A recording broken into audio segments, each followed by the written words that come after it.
I'm Jaclyn Johnson. And I'm Marina Middleton. And this is WorkParty, a podcast that's part work and part party. WorkParty celebrates a new generation of women who are redefining the meaning of work on their own terms and having fun while doing it. In this podcast, we are diving into all the areas of being a working woman: mind, body, and business. No topic is off limit.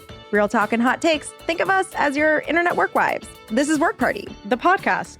Wait, where's the champagne? Hey everybody, welcome to this very special episode of WorkParty. We are here in Palm Springs at the Blueprint Mastermind with cohort number 3. Crazy. And we are so excited to be here with Marina Middleton, obviously the CEO of Create Cultivate, and Cyndi Ramirez, the founder of Chillhouse. And we are doing a live AMA, essentially, where our girls here could ask us any question anonymously and we'll answer. So Marina, do you want to kick it off with your question? Yeah. Okay. So my question's all about systems. So are there any platforms or methods that you could suggest for it to be easier to remain consistent, keep track, and stay disciplined when working on your milestones throughout the next 6 months? Yes. So I am like a systems junkie. So I think a couple things is, one, let's start with ChatGPT. I would like you to take your goal and the milestones that we've created, and then you're going to upload it into ChatGPT. So if you're listening to this and you're like, what goal, what milestone? So we created one big goal for the 6 months, and then we created milestones throughout each month to help us accomplish that. So maybe your milestones, maybe your goals are just like a hot mess. You're going to go ahead, you're going to upload it into ChatGPT, and you're going to ask Chat to break it down in clearer, more organized milestones that help you weekly and monthly to track. Then you're going to ask it to create a tracker for you.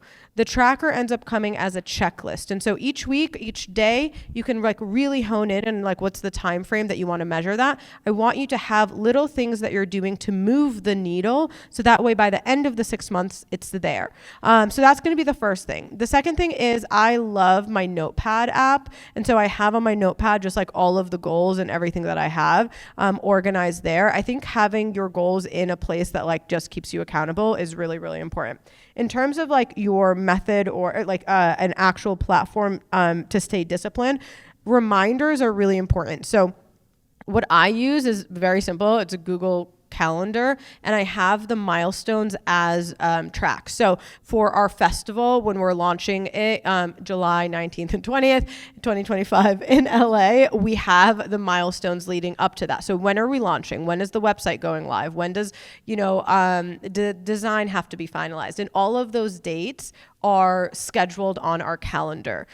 We do use monday.com. And so with those, we have our project calendar that like really outlines how I'm going to accomplish this, this goal or like hit this launch. And so it has every single, like we call it like our path to our like critical path to the event. And so we have every single date that is there, and it'll be like 100 days out from the event or 60 days out from the event. And so you can have a reminder that sends you reminders as well.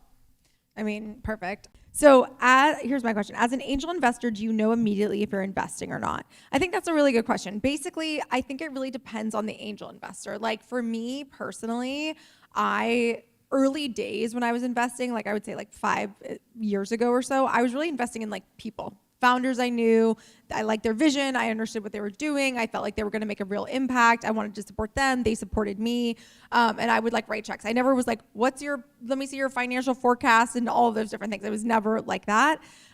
Now I would say I typically, if I'm writing a check that's a larger check, I'm very invested in like what the exit is, what the strategy is, what the numbers are, what the financials are. Obviously still invested in the founder, but less so in terms of like, the writing from your heart versus your head kind of thing. So I try to do a balance now where I write checks for people that I genuinely believe in and like love the product, and people who I think would exit and actually give me a return on my investment. I love that. Yeah, diversifying your strategy. I will answer this one first. Most cringe founder moment, and then failure, embarrassment. So I'll do 2 different stories here.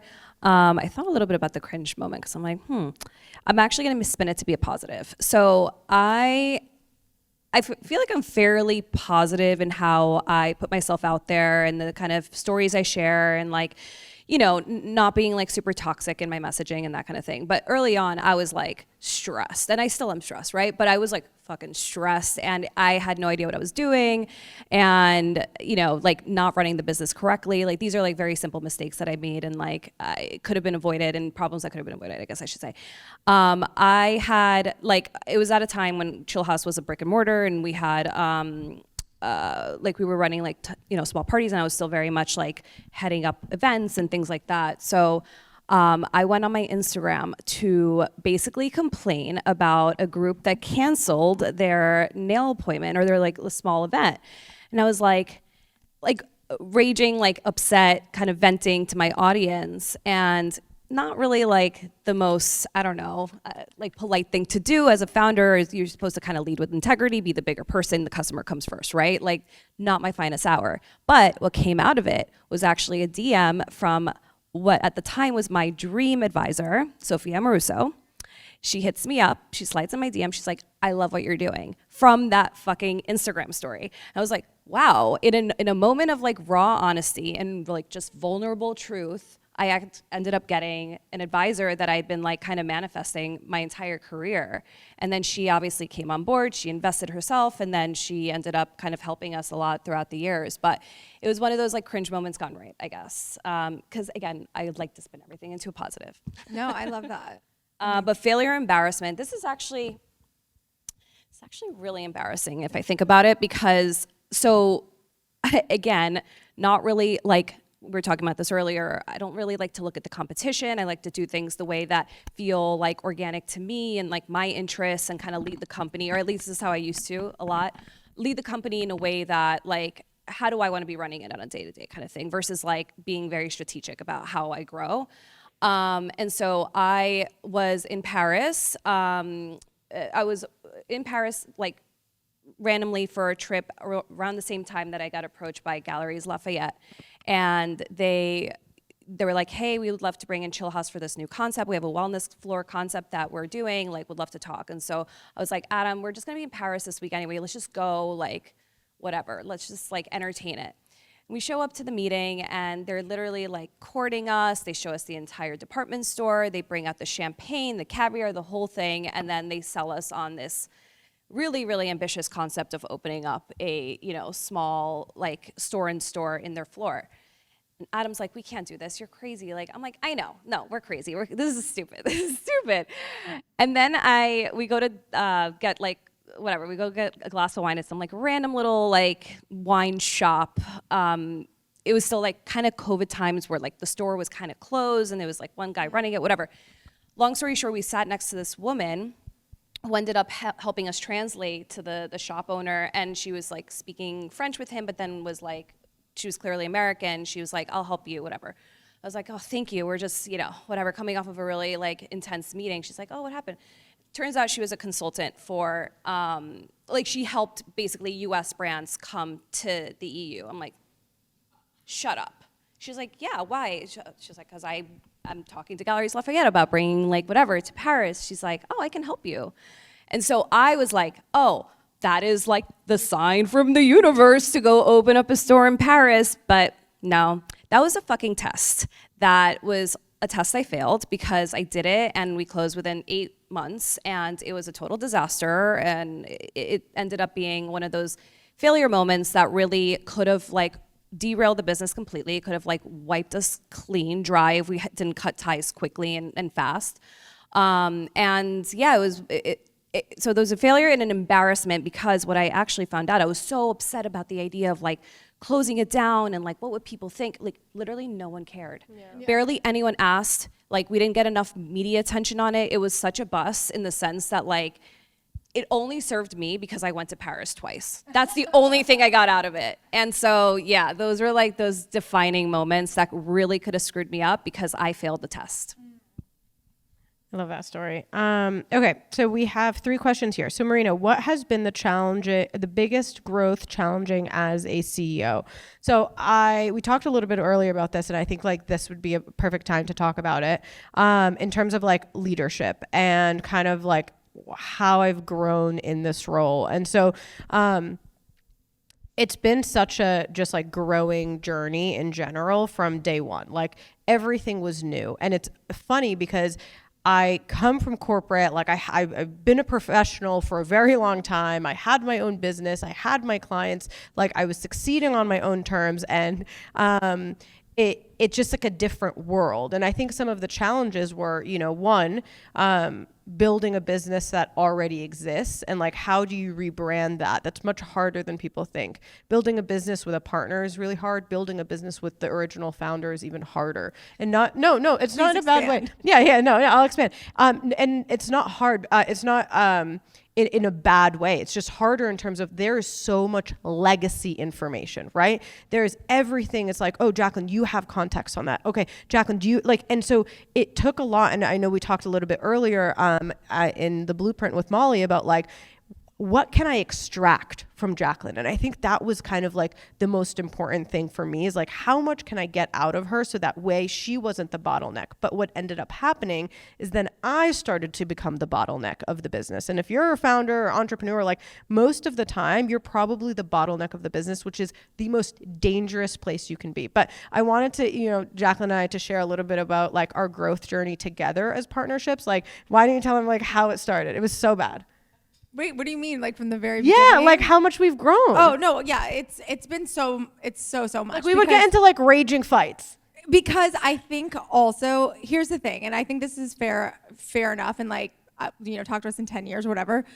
Marina did not trust me, and I think that's very real. And like I could tell, because I've been in partnerships, I've been in business partnerships, I've been in marriages, but I think it's like, it was funny because like I was like, I have very low stakes in this. Do you know what I mean? Like coming into it, I was like, this is less about me doing this, because I didn't have to, like, but when it came back to buy it back, my initial reaction was like, no.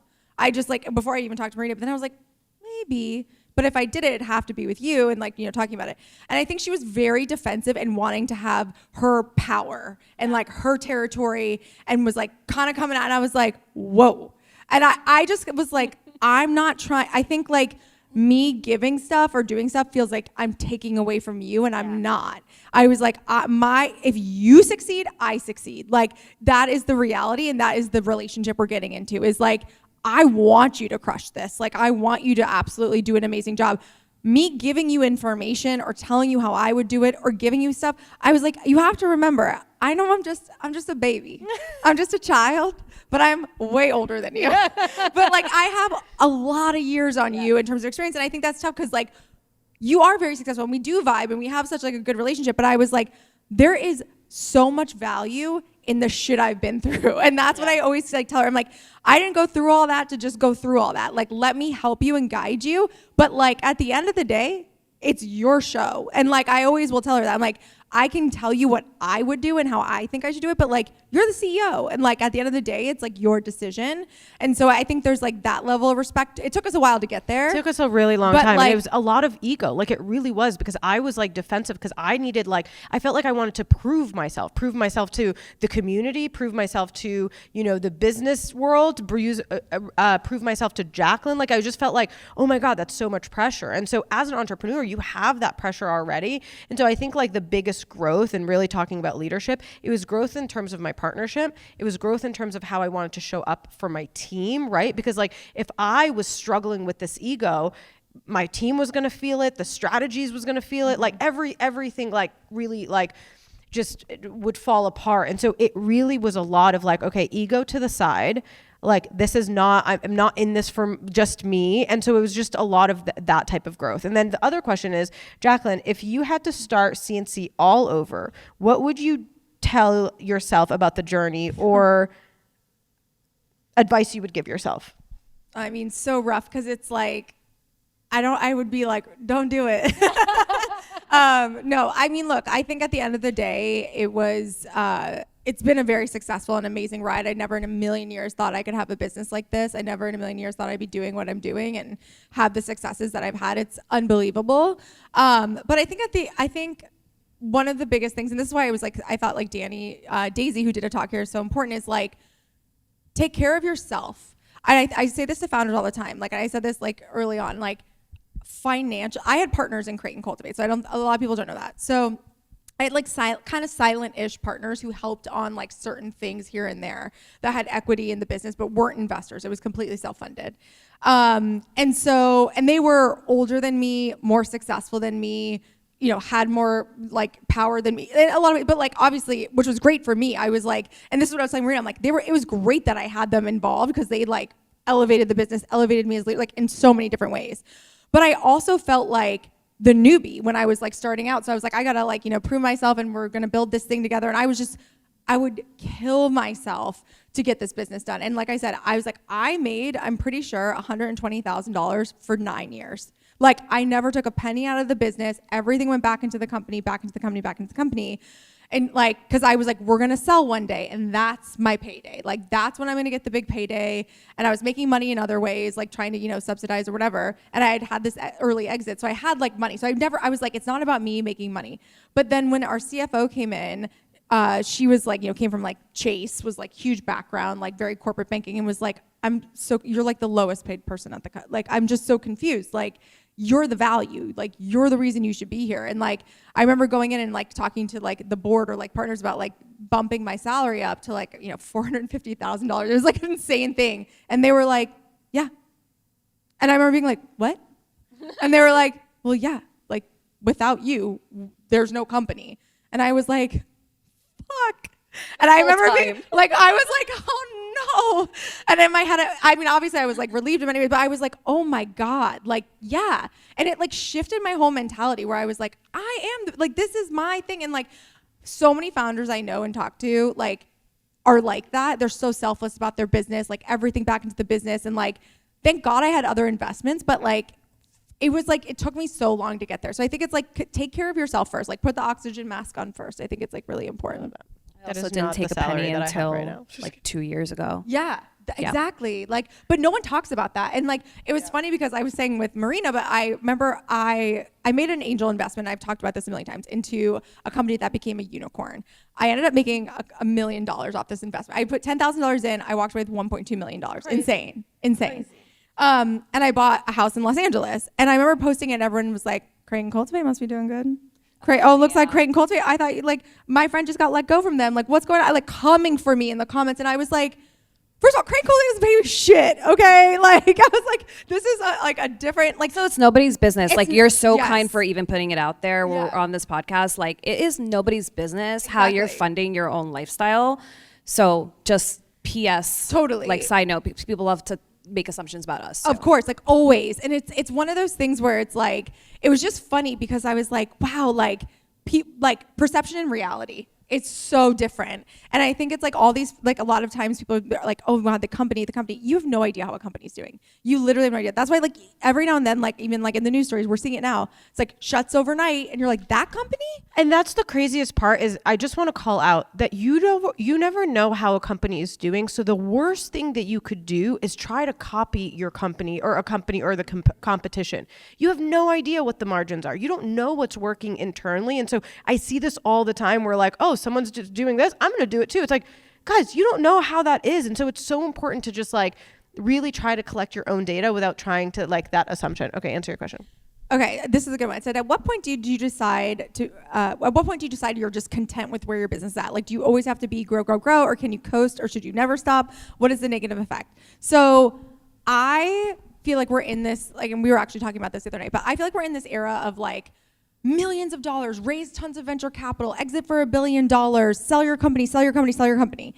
And we're not in the era of like, run a good business, that have a good lifestyle, be able to work out in the morning and not have a panic attack. Like that's the company I want. You know what I mean? Like, I think at the end of the day, like there is a lot, I mean, we talked about the girl boss culture of it all. Like, yes, if you have that ambition to have 35 employees or 50 employees, millions of dollars in revenue, a board, you want investors on your cap table, you want to be on a plane every other week, like live that life, girl. Like, I love that for you. But if you're like, I'm good clearing $100,000 a year. Like my life is good. I have stuff figured out. I have investments. I'm like, I do this business I love and I actually really enjoy. There's nothing wrong with that. And I think we've like kind of glamorized this like experience of like bossdom and wealth and this, that. And I mean, it's all over Instagram. It's exhausting. And like, that's not reality. Like happiness, like money can't buy you happiness, I think is a very real thing, but it can buy you things that make you happy, right? Like, but at the end of the day, like, not to be like woo woo, but it really comes down to you and your life, and like life is short, and like build a life you want, build a life you love, and like don't feel like you have to be in the fast lane all the time. Yeah.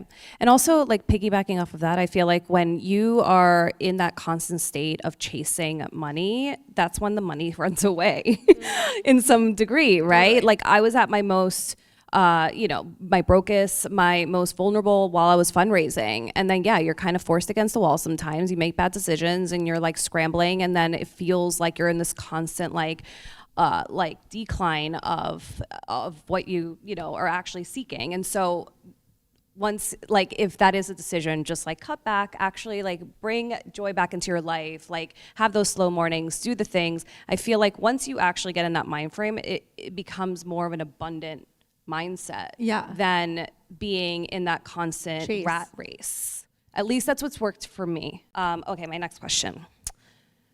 How would you tackle a rebrand or new go-to-market strategy after 10 years? I'm assuming that's you.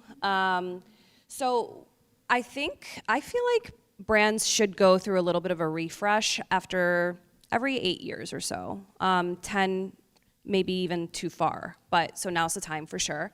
And it doesn't mean that you have to have like a crazy, reintroduction of the brand or anything like that. It could be subtle if it doesn't feel, if you don't want to like get too far away from the origin of, like the graphics and all that. However, I do feel like trends are constantly changing, graphics are constantly changing. There are ways to adapt within that kind of modern world of design as it pertains to your customer. And it's really about, how you're doing the visuals, right? Like you can get a new logo that feels fresh, but still doesn't intimidate maybe that older audience that you're, wanting to maintain, but it's still like potentially introducing a newer audience into the fold because that's what they're accustomed to seeing from these like newer brands now. So you definitely want to think about what's the indie brand, right? Like, it's okay to look at your competition. I've been so scared to look at competition for so long, and I will say it right now, it's actually a really big mistake to not look at what's happening currently within the market.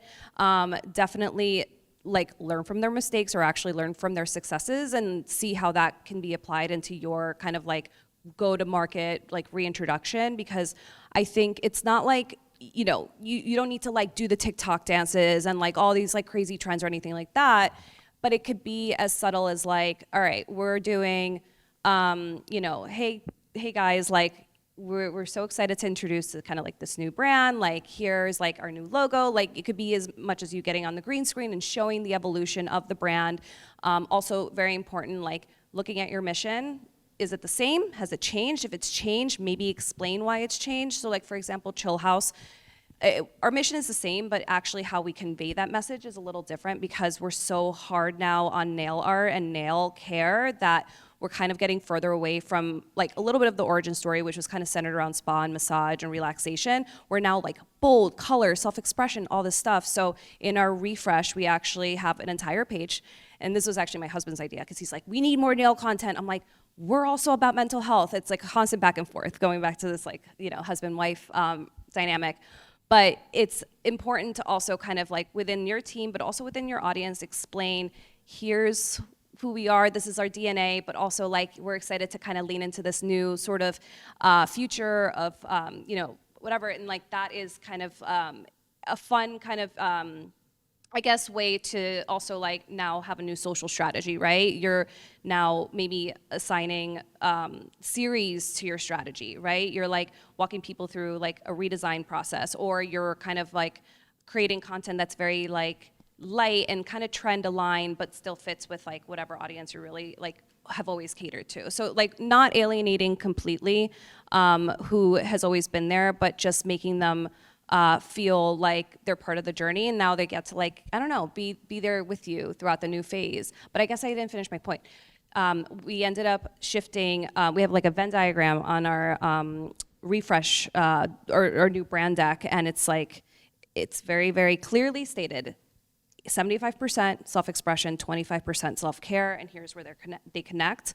And being able to kind of live within that universe of always like leading with color and design and trend, and like that is our kind of new universe, while also not like completely forgetting about our roots, and showing up somewhere in between constantly, always. So think about what that could be for you, whether it's like, you know, resort, so like sun and like, you know, vacation, but also like your own kind of like personality and leaning into like your like free spiritedness, right? Like what's that Venn diagram for you, and always lead with that and make sure that that's consistent with how you started too. Let's talk about relationships. If you're in a partnership, how does that dynamic work as you've evolved as a founder? If you're single, how do you navigate dating?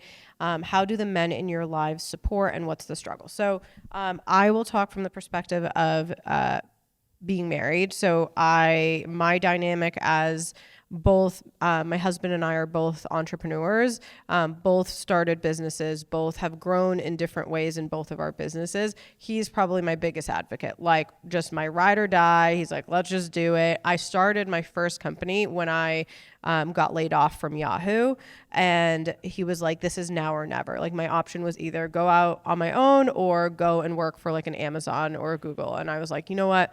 Like, let's just do it. And I felt like, you know, originally he was like, you know, give yourself 3 months. If you could like make money in 3 months, like great. If not, like go back and work for a job. And I felt like actually when I had that 3 month, safety net, I was like, I was kind of like dragging my feet. And then when I was like, no, I'm never going back to work for anybody else ever again.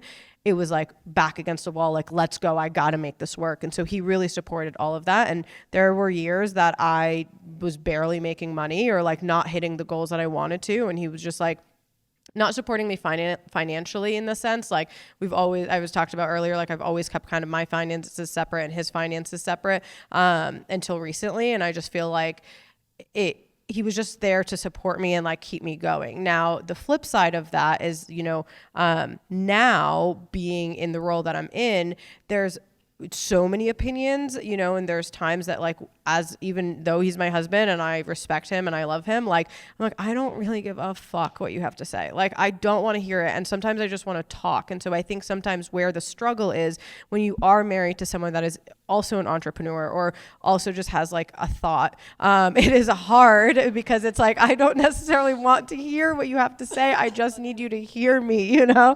So it's just like, that would be like the biggest struggle. And so how I've navigated that is like communicate before I literally say something, I'm like, I'm just saying this so you can listen. I actually don't need your help. And there's other times where I'm like, hey, I really need clear advice. We are very similar in terms of like, he's very long-winded. And so I'm like, I need you to get to this end. Marina always goes, land the plane, Matt. Come on. Like, just tell me what the answer is. I don't need to know how you got there. Like, and so I think that that's just like our communication style. But yeah. So good. Yeah, I think it's like, do you want solutions or empathy? I think that's always you like just say that right away. This is what I want from a single perspective. I guess go answer. I got zero support. I don't know. What's the answer? It's a nightmare. I mean, I don't know. I feel like, you know, it's very, I would say, going from being married to being single. And again, I'm in a different phase of like where I was. I'm very happy I was married while I was building Create and Cultivate. And I always say that because I feel like I did have a support system. I wasn't obviously like looking around or anything like that, or having to date, which is like exhausting, frankly exhausting. So I feel like it's, you know, I do think it's much more challenging when you're single to be able to prioritize that while also running a business. It's just, I feel like it's hard all around. Okay, Jaclyn, when you sold your first agency, did you give a percentage to some of your team? Being a sole owner of mine and thinking about exit, I don't know how to navigate taking care of my team who helped me build the business. So this is a great question. Okay. So basically with the first business, no one had equity in the business. And that's for a couple different reasons. One is like majority of the team was pretty junior, I would say, like when I sold it. So it was like, no, they'd be like, what's equity? Like, it wasn't like they were so insular to the business and building it that would have been appropriate. There was a few senior girls that had been with the company probably like a year and were pretty like integral into the business. And for them, it was never a question of equity because the way it was structured, it was like more of like a, like an integration. It was more of like a merger than anything. And so what I did though was help negotiate their packages with the people who bought us. So I was like, you know, making sure that they got like additional salary, bonuses. They were able to maintain some of the benefits that they had. They got even better benefits as part of it. So for them, there was like the plus side of being part of it, but there was no one on the team that's like been with me for 9 years, done all the hard work. There was no one like that on that side of it. On the Create and Cultivate side, it was different. So basically with that deal, there was, one was like I couldn't give up equity because of the way that the business was structured in terms of power and control. So that was like something it wasn't like a venture-backed company where you're giving up percentages, everyone dilutes. It wasn't structured that way because it was self-funded. Now, that being said, I did have a few employees that had phantom equity. So basically, like what that means is you can give people phantom equity in case there's a change of control in your business. So for instance, you can say, hey, this only qualifies if you're with the company currently, obviously. You can say this only kicks in after a certain amount of time. You can put whatever you want in these contracts. But basically it was saying like, if there's a change in control, meaning we're acquired or like whatever, and there's money exchanged or stock exchanged, let's just say, you are given 1% of my 90% or whatever it is, like whatever that kind of thing is. There are tax implications to that you have to like look into depending on how the acquisition goes down. But I did do that with a few employees to incentivize, and like a few of them missed out on it, you know, left before that had happened. And then but it incentivized the people who had it to stay on and, you know, obviously continue on and help. Like one particularly was very important to the sale.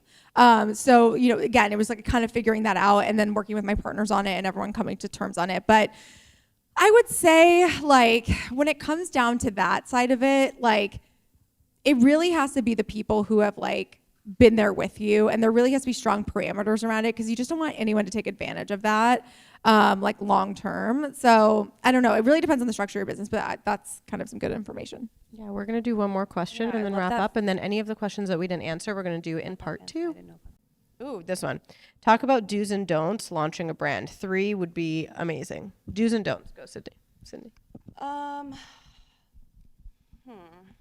Do know exactly where you want to acquire your customer. Like go to your customer.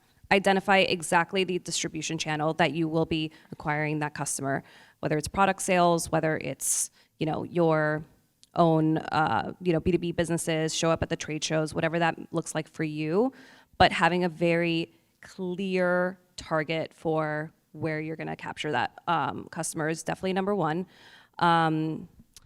I'm a brand girl. I say definitely lead with a strong brand identity. Be very clear about who you are and the audience that you're trying to attract.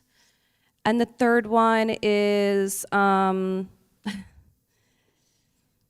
if you're doing it all by yourself, like don't only do it all by yourself. Like I guess is what I'm trying to say. And I know we don't always have the money to build a team, but I think it's really important to, again, to Jaclyn's point, like she didn't collect any money for so long. Like it's okay to not do that if you're really trying to scale something. And I think it's like opening yourself up to do the things that you love will actually make you happier through a very, very, very challenging, you know, journey and like whatever career or like entrepreneurship journey, I should say. So I think it's okay to just let go of control, I guess is what I'm trying to say, and really delegate the things that don't serve you and find people that are actually like really passionate about that. Because I feel like that's only going to open you up to better opportunity. So those are my 3. Yeah, I was going to say do's and don'ts in launching a brand, like know your numbers, like know your numbers, know what you're trying to get to. It is so important. As entrepreneurs, we tend to like build lifestyle businesses. We're like, oh my God, I made 5,000. Oh, I made 10,000. And you're just kind of like going with the wind, and that's great. But like, you got to know your numbers and what you're trying to get to and like how much it actually costs. I learned very early of like, I was spending way more than what I was making. And I didn't realize that until I spent the money. And I was like, oh shit, you know, so like knowing your numbers are really important. Don't overspend on the things that you think is like the best. Be really obsessed with your customer, like so obsessed that you know that, I'm spending this money because it's going to help the experience. It's going to help the result versus like, just like a pretty website. You know what I mean? Like it just, there's better things to invest in. What were you going to say? I mean, I don't have 3, but I would say do create hype. I think that's like important, is like you kind of have to like create hype around any sort of launch of like, you know, whatever it is, like, wow, like the response has been overwhelming or whatever. Like, you know, I think like people who are really good marketers are masters of hype. Like they just keep that excitement going. I would also say like do have a pre-launch, launch, and post-launch strategy. Like don't just launch. Like there's so much more that goes into it. I'll jump in. Yeah. Double down on your hero, whatever that is. If it's a service, what is your core service? If it's a product, what is your core product? Become the best at that. And it's really, really easy to get distracted and like launch more and do all the different things because you're just trying to keep up or like diversify. Also, diversification is very important too, but that's a topic for another day. But yeah, if you have something that you're extremely good at, that is the thing you lead with always. And, you know, even like going back to like, there's so much PR conversation, like Chill Tips has been such a gangbuster product for us because we did it kind of early enough where we ended up being like on the best lists on like every publication you can ask for. SEO galore, like we've got that down to the point where we don't even have to like, if we shut off PR tomorrow, we would still get those like residual hits. So hero products are also very important for that reason. And like really like continuing to your point, post-launch, keep drilling that into the customer's head over and over and over again.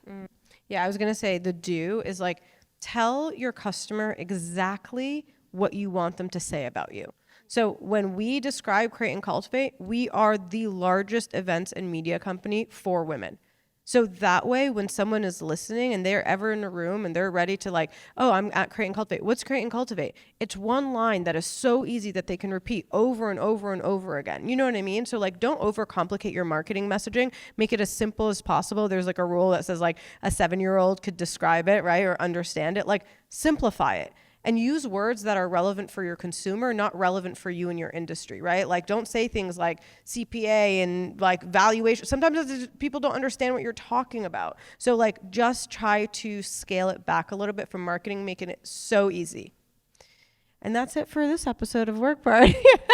Thank you guys for tuning in. Part 2 is coming, and that's a wrap. Bye. Thanks for listening to this episode of WorkParty. If you like what you heard, follow, leave a review, rate the pod, or slide into our DMs. Check out the different ways you can create and cultivate on our website, createcultivate.com. From retreats and masterminds to our summits and festival. We have different experiences to support you through your entrepreneurial journey from launch to legacy. Follow us at Create Cultivate on all platforms, and don't forget, work hard. Party on.